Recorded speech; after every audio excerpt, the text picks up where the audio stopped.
Spoštovana predsednica, spoštovani predsednik, spoštovani kolega minister, generali, admirali, spoštovane pripadnice in pripadniki oboroženih sil Slovenije, Hrvaške, spoštovani sodelavci, mediji.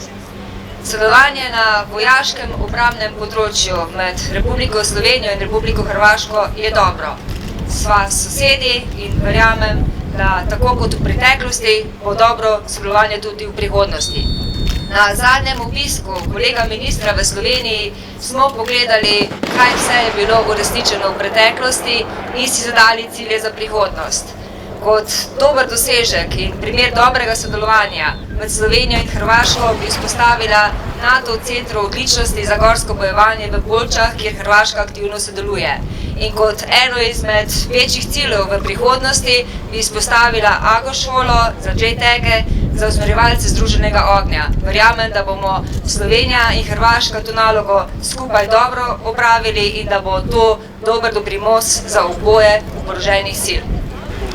Kar se tiče današnje vaje, veseli me, da je bila uspešno izvedena.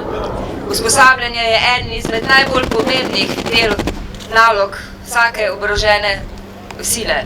In takšna vaja, kjer pomeni združeno znanje, združene kapacitete, lahko pomeni samo doprinos tako za vojsko Slovenije kot za hrvaško vojsko.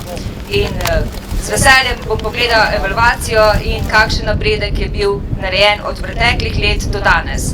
Veseli me, da se je Slovenija v letu 2014 odločila, da pristopi k tej vaji, ki ima tukaj na Kamenjaku že dolgoletno tradicijo. Zahvaljujem se Hrvaški za gostoljubnost in verjamem s tem, da je Slovenija pristopila, je tudi ta vaja postala eden izmed velikih doprinosov v zavezništvu NATO. In verjamem, da bodo k tem pristopile v prihodnosti tudi druge članice zavezništva.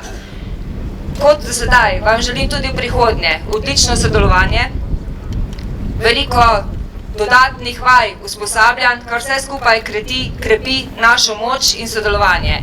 Predvsem pa pomeni to dober korak in prepoznavnost tako Slovenije kot tudi Hrvaške v zavezništvu NATO. Uspešno in srečno!